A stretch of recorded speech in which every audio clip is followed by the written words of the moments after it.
All right, let's start bringing value into your life right now. So in this video, we're going to talk about the best questions to ask a new client as an apartment locator, right? Let's say you successfully generated your own lead, right? Or maybe your broker gave you a free lead, right? So now you have a new client. What do you actually ask these people? So that way you know that you can do your job as efficiently as possible and then not waste your own time and not waste your client's time. Because believe it or not, the reason a lead is actually working with you as a professional and as an agent that understands the multifamily apartment industry is because they're expecting you to ask them questions that they don't want to think of that might be very important. That's why you should watch this video all the way till the end if you don't know exactly what to ask every single new client every single time, because it's just so important. We're talking pre-qual, right? We are talking pre-qual for an apartment locator. The best thing that I would actually go ahead and recommend, especially if you're just starting off in this industry, or you just realize that sometimes inside of your sales process, a lot of your customers waste your time and then they don't even close because they got denied or something like that. If you're finding yourself wasting time or you're just new and you don't know what to say, then definitely what I would suggest is to read the guest card, right? And I tell that to my paid students all the time, right? Every time they ask me a question like, hey, should I ask him this? Or, hey, what do you think about this? Should I ask him about this? Right? Whenever my students ask me that, I tell them the same thing every time. Read the guest card. That is a solution to all of your pre-qual and all of your should I ask him this or should I ask him that, right? So I have created something called a guest card for an apartment locator to use every single time with new leads, right? So what we're gonna do is we're gonna read every single thing on the guest card and make sure that we go ahead and ask new clients that, so that way we can pre-qual them effectively and then not waste time, right? And then at the end of the video, I'll show you how to do all of this automatically in case you wanted to really dominate the business. I'll show you how to automate this whole entire process, right? Because it is rather noobish if you do this manually over the phone. Like if you're not one of my students already, it is rather noobish. But when you're just starting off, this will be really an awesome, valuable video for you to learn the basics of how to pre-qual and what a guest card really is. And then later on, I'll tell you how to automate all of this so you can make a lot of money. All right, so let's get started and let me pull up the guest card that I've created, and I'm gonna break down every single section and explain to you, why it's important to read the guest card every single time you're on the phone and not miss every single question. So let's just go ahead and dissect the guest card together right now and then get you educated and bring value in your freaking life. All right, one sec. Alrighty, so here is the guest card, right? So it's actually very simple. It's only one page. So let's go ahead and start talking about some of this stuff, right? I put some realty company because legally you're supposed to write the name of your sponsoring brokerage firm up top. So whatever your realty company is, put the logo and put the name up top so that way you're not breaking any rules. Because you can even have your client, you can even give a copy of this to your client to like visit buildings with. Again, that's kind of noobish. Really, all of this should be done automatically online, but we'll talk about that here at the end of the video. All right, so this is the guest card, and let's see here. Use this template to, what did I say here? To pre-qualify clients ahead of time and a filter on your database correctly. Laminate it and keep it by you always. Oh, that's funny. Or save the info on your smartphone by taking a picture of it. Duh, laugh out loud. I must have made this for my students a long time ago. That's funny. All right, so yeah, so you could laminate this and keep it at your desk if you work in office, like your first year or so on the job. But this is basically it. So sales agent, put your name there, and then this is leave guest card right there. So what you need is you need the full names of adults on the contract, obviously, and you need that for invoicing purposes too. Like you need their full name, at least one of the occupants or the leaseholders. You need one of their full names. All right. So then cell phone, obviously, email, obviously that's self-explanatory. Their employer. The employer is important because sometimes if they work for a large employer like Apple or something, or Dell or 3M or something, then they get employer discounts, and you can leverage that when you find them apartments, right? Like sometimes they'll do like the app fee waived or the deposit waived because they work for Apple, or sometimes I've seen like 3% off the base rent throughout the whole contract. because they work for Apple or something, you know? So that is important to bring that up. And then you can talk about this stuff to your clients when you're on the phone, right? So always have this pulled up when you're on the phone with someone and you're going through pre-qual, if you're not doing it automatically. All right. Move-in date's very important, right? Why this is important is because you can only help someone and close someone an apartment in the future 60 days out, right? Because apartments are on typically 2-month notices. I know some of them are on 1-month notices and some of them are on 3-month notices. So don't roast me for that. But generally speaking, apartments are on a 2-month notice, right? So when people move out of apartment complexes, they put in a 2-month notice. Therefore, the apartment knows what they will have available 60 days out from the current day you're living in, but they're not going to know 3 months out because they don't know if that tenant's going to put in a notice next month or stay living there. So if someone is telling you that their move-in date is more than 2 months away from the day you're living in, then you need to tell them to just call them back, or that you'll reach out to them back when it's closer to 60 days within their move-in date, right? Or not, you're just gonna do all of this work and do the rest for no reason, because you can't even get availability and pricing and details when the apartments don't even know what they're gonna have. So that's super important to understand that, right? Now, beds and bath. The beds and bath is important because a 1-bedroom will range between this price and this price, right? A 2-bedroom will range between this price and this price, but it'll jump up a bracket. The more bedrooms you add into an apartment, you jump up in price bracket. So it's really important to know if they need a 1-bedroom or a 2-bedroom. All right. And then the max price, so that way you know if it's a realistic client. All right, so then that is why you would put the max price. Basically, all of these little inputs that you're filling in on the guest card, you're going to go back, take this information, and then put it into your apartment locating database, which is the only tool or software that you pay for in order to do your job, right? So unlike being a realtor, where you have to pay like $1,000 here to your local board of realtors and $500 here for your super CRE and insurance and all this stuff, you don't really have to pay for any of that as an apartment locator. You just pay for a database and that's basically it, which is pretty cool because it's like $50 a month and you're done, right? You don't have to be a trademarked realtor to be an apartment locator. Anyways, though, so you want to definitely go ahead and make sure you're filling all this stuff out, so that way your job becomes easier. The more of this you fill out, your job becomes easier, right? And you can filter better on your database, which does your whole job for you. All right, so desired exact location. This is important, and do you see how I like elaborate just so far on this? Desired exact location, right? Because the closer you are where the client wants to live, you know, the better options that you can select, better chance that they'll actually choose something on your list that you'll email them later, and then they'll make you $1,000 or $2,000, right? All right, here we go. Next one, lease term. Longer is cheaper. I put that here because some people I see, like in my 7 years of doing this, I see that some clients are like, especially the younger kids that are like 20 years old, a lot of the times you ask them, you're like, you know, what do you want your lease term to be? And a lot of them are like, well, we kind of want to do 6 months. Is it just me, or do you guys hear this a lot? Actually, I'm curious. A lot of the younger kids are like, well, we can do 12 months, but we want to maybe do 6 months to start off. Like, do you hear that a lot?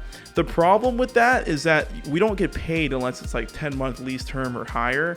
You don't get paid on a 6-month lease term. And what's interesting is that the longer that someone locks down a lease, right, typically like a year or more, that's where they will qualify for whatever special they're running. If they're doing a month free or waive deposits, right, that's only contingent upon them doing a year lease. So it's really in your client's interest to do a longer lease term, because if they have any specials, then they'll just qualify, right? And also they get a better rate, right? Whenever someone does lower than a 12-month lease, there's typically a premium added to the base rent, right? So if an apartment's like, I don't know, $2,000 a month on a year lease, and they try to do a 6-month lease, it might be $2,300 a month. That's just sort of how it works in many markets, right? So I tell them longer is cheaper right on there. So that way you can avoid people going, well, maybe we want to do 4 months to just test it out, and then waste your time, right? So that's why I put that right there. But for you to understand how that works, that's how that works.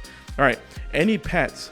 This is important because if someone does have a pet, a lot of places and a lot of markets are pet friendly, but they will add something called pet rent, which is like an extra $15 a pet is the industry average. And then a pet deposit, which is like $500 fee, $500 deposit, more or less is industry average, right? So it's important to let your clients know like, oh, you have a pet. So are you okay with paying a $500 fee and deposit for your pet? Because if they're not, then you can kind of help them start budgeting and understanding that early on before they move in, right? So that's why it's very important as well.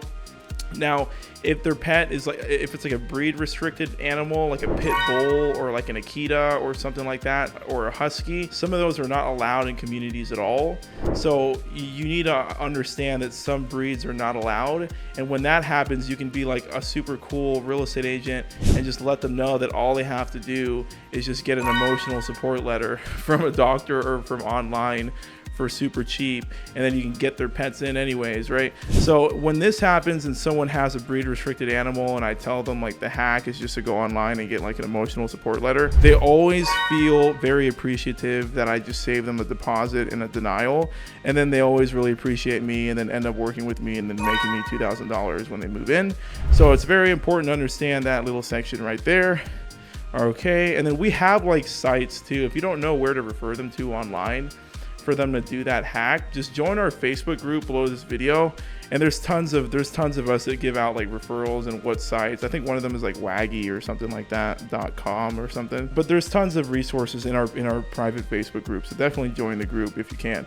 Okay, let's move on. So where are they moving from, right? This is important. I like to ask this question because a lot of the times I get people moving from like New York or California or Florida or Boston or something where the deposits are very, very high. So in my market in Texas, like really in Dallas or Houston or Austin, like the deposits are not that much money. So this is like a pleasant surprise. Like if someone puts down Cali or Florida, where I know they're used to paying first month rent up front and last month's rent up front as a deposit, I always tell them like, oh, you're from Cali, I see. Like the deposits here are only $100, not $2,000, because that's just how Austin works. And they always get pleasantly surprised, like, oh wow, that's great, this guy understands his market. And it's making you seem more competent the more you understand about how your market works. That's why I like asking that question. All right, let's move forward. Do you need a washer and dryer? The reason I ask this right here is because, well, it's important to people if there's a washer and dryer in their unit. But another reason, the main reason I have this as a question is because you can filter for this on your database and then just filter out more apartments that won't work, therefore doing your job in a more competent way and then just selecting less apartments. Like the more info you put in this guest card and then translate it over to your database, just the more apartments you get to pick from, which makes your job easier and faster. So that's why it's important to ask that question right there. All right, the minimum year built. So this is another search filter on your database, the minimum year built. I ask people this because in my market, in a lot of Texas markets, I think Florida is the same way too, but a lot of the times the older the apartment is, the lower the class. This isn't always the case, right? So what do I mean by that? Like here in Austin, if someone wants an apartment built in the 90s, then I already know it's going to be class C, like not very good amenities, not very good finishes. If they want something built like 2005, I know it'll be class B, like slightly better appliances, like black appliances, maybe vinyl floor instead of wood floors. And if someone wants an apartment built like brand new, 2015 and up or something like that, then that's gonna tell me it's gonna be class A that they're looking for. So this is very important for me in my market to understand the minimum year built. And you can explain to them how the classes of amenities and qualities work from class C, class B, and class A. It makes you look more competent to your clientele. Now, that's not the case out in Boston. If you're from Boston, then sad news for you, because sometimes there's a lot of older buildings that are still super renovated and they look really premium because they just renovate them way more than they do out here in Texas. So this doesn't necessarily matter for you to ask if you were working out in Boston, just because there's like buildings that are built like 100 years ago and they're still class A. So then nothing I said would be relevant. But if you're in Texas or Florida or like almost every other market, then it's important to understand the year built. So the next question is probably one of the most important, right? And it's kind of like a little Jedi mind trick. Let me explain to you what I mean by that. So When you ask if they have a daycare or a kid's school that they need to be in, like a school district or a daycare that they go to, listen to this, right? Even if your client is telling you something different in the desired exact location, like, I don't know, we're open to the outskirts, we're open to this city and this city, and even if they tell you whatever up here, if you can somehow get where their daycare is or the school district, even if they tell you otherwise up here, I have split tested this over 7 years, that client will always lease the closest apartment next to their daycare or their kid's school district, like every time on repeat, right? I've literally had a client tell me that they're okay with like Round Rock or Pflugerville or Georgetown or anywhere around the city up north. And then I ask them where their daycare is, and it's in like central of the city or south of the city. And so every single time, like when I ask this, I go, all right, well, let me just send you another list. And I always send them a list like right around their daycare. And I send them another email and I'm like, just in case, even though you didn't say so, here are like 5 apartments right around your daycare. And I do that because I know they're going to lease there. And every single time I do that and they tell me north, but I know their daycare is south, they always end up leasing an apartment south. Because I know that even if they don't say it, they're just going to lease what's convenient to them, which is like their kid's daycare. So this is just a hack that you wouldn't know to put in here unless you just worked full time for like 7 years, like how I have. So I hope you appreciate this hack. It's actually saved me a lot of leases too. Every time I ask that question and they lease there, I'm like, oh God, if I didn't send them that second email, I would have totally missed out on $2,000. So this is a very, very important question. I hope you guys appreciate that. All right, so do you need a dining room? The reason I asked them if they need a separate dining room in their apartment is because it's just a little hack for me. If they say yes to this and they're looking for a 1-bedroom, I know that by default, now I can filter 700 square feet and above. That's just what it starts at if they have a separate dining room. So it's just another way. I like to really filter things and like not work as hard. So that's why I asked this question, like, hey, do you need a separate dining room? And if they say yes, I can already avoid apartments that are less than 700 square feet, basically. And it helps me and it works for me a lot, right? So I like to ask that question a lot. Let's just move on now. Qualifying criteria. Please be as specific as possible when answering these questions. So then you would ask him, what's your household gross monthly income? Because to qualify for an apartment, you need to show 3 times your gross income, 3 times over whatever the marketed base rent is. So if you're helping someone find an apartment for $2,000 a month base rent before utilities, they need to prove $6,000 in their gross income, or not, they'll just get denied. So it's important for you to know that, right? So that's why, and it's household. Household means that like if it's a couple, like a mom, a dad, and some kids, it's not just the mom's income or just the dad's income, it's combined, right? So if they both make $3,000 a month, then really it's $6,000 a month because you can combine their income. Therefore, they would be qualified for a $2,000 apartment because 2,000 times 3 is 6,000, but they both make 3,000, which equals 6,000, right? So it is household gross monthly income. Anyone that's 18 years of age or older, you can combine all their income and get them qualified. All right, and then ever rented before. I like to ask this because if they're a first-time renter, sometimes they have to pay like a 1-month deposit up front. So, you know, I just like to ask that and prepare my clients. Like if they're like, I've never rented before, honestly, I hate working with first-time renters or kids that are like 18 or 19 or 20 because they're just a bunch of time wasters in my honest opinion. And then they end up like not, like with kids, whenever I work kids and I try not to, they always want to rent an apartment. It's like, it's me and my 8 friends that are going to lease this apartment together. And you'll do all this work and do the pre-qual and send them apartments. And then like a week later, they'll go, oh, 4 of our friends ditched. So now we need a 3-bedroom. Now we need a 2-bedroom. Now we need a 1-bedroom. So I really hate working with young kids, but it is what it is. But I do like to ask if they've ever rented before. Because it'll give me an idea of who I'm working with, and then I can let them know that they need a budget for a 1-month deposit up front, because some buildings will charge that if they don't have any rental history. A hack to this is to put down their parents' address and just tell them that they help their parents with rent, and sometimes that counts as like rental history. You could try that, just run it through the property manager. I hope you guys are appreciating all these little hacks that I've just learned from being an apartment locator. So you could do that and save your client like a 1-month deposit and just be like, yo, just put down your parents' house and say that you paid them rent and helped out a little bit. Sometimes that works with buildings. All right, do you have any broken leases, evictions, or outstanding property debt? So this is important because even if they have $2 owed to a property, most cities will just flat out deny the application. No one likes outstanding property debt, so it's important to ask that. And if they have an eviction or a broken lease, you can actually filter for these things on your database to only show them options that have a greater chance of working with them with their history of an eviction. So, again, just more criteria for you to filter on your database for you to do less work. All right, so credit score.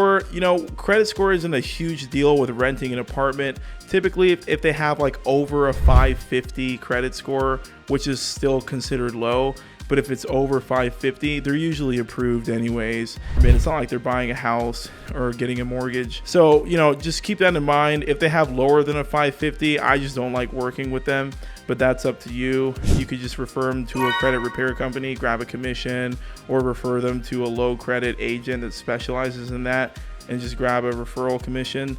It's just up to you, but I don't like working with people that have less than a 550 credit score because I don't like gambling with my client's time or my own time. All right, let's move on. Do you have any misdemeanors, felonies, or arrests that might show up? So if they do have a misdemeanor or any kind of criminal background, I won't personally work them because, again, it's like a gamble. But you can filter for this stuff on your database and then only present to them apartments that might have a greater chance of working with them through criminal. I just don't like working with anyone that's not qualified, such as criminal or credit issues. I just personally won't work with them, but you can. I mean, the money is still green, if you get them approved. So that's it. So that's really the guest card. If you want a copy of this, join the Facebook group below this video. Just join. It's free. It's our public Facebook group, and we have tons of these documents that are super helpful and like other scripts as well that you guys can just have if you're one of our members. So then join the group. But this is it. I mean, it's really important. I hope you now understand why you would ask all of this stuff. And the last thing I want to say about this is if you suck at like talking over the phone, this will help you tremendously if you print it off and laminate it, because it literally gives you stuff to talk about in order. So you won't ever freeze up over the phone if you just read the guest card, is what I say over and over again to my students, right? You just read the guest card if you freeze up. So when you get on the phone, you go, hey, what's up? Who do I have the pleasure of speaking with? That's the first thing. And then they'll let you know. And then you go, great, what's your cell phone number and your email? Good. And then it's giving you feedback, like stuff to talk about, so you don't freeze up over the phone. So it is important to read the guest card every time, right? You can go, hey, who do you work for, by the way? I'm trying to get you an employer discount. Okay, that's great. When are you trying to move in? Oh, it's in 3 months. Well, why don't I reach out to you in a month? Because we only have availability for 60 days, right? So you're seeing that like this is giving you more stuff to talk about, so you're never frozen over the phone like and not knowing what to say. So just whenever you're in doubt, just read the guest card and then everything will be okay, right? And this whole thing takes like less than 10 minutes. And then sending them a list of apartments is easy. And then when they put your name down, you're just going to make $1,000 or $2,000, right? So repeat that like 10 or 30 times a month, and that's 10 or 30 grand a month. That's why I'm really excited about this straightforward job. And that's why I have a whole entire YouTube channel teaching this industry and this business, because it's just fun and you're actually helping people and adding value, making sure that they're going to lease an apartment, which is a very critical time in their lives that you can help them and add value, and you're going to get paid for it.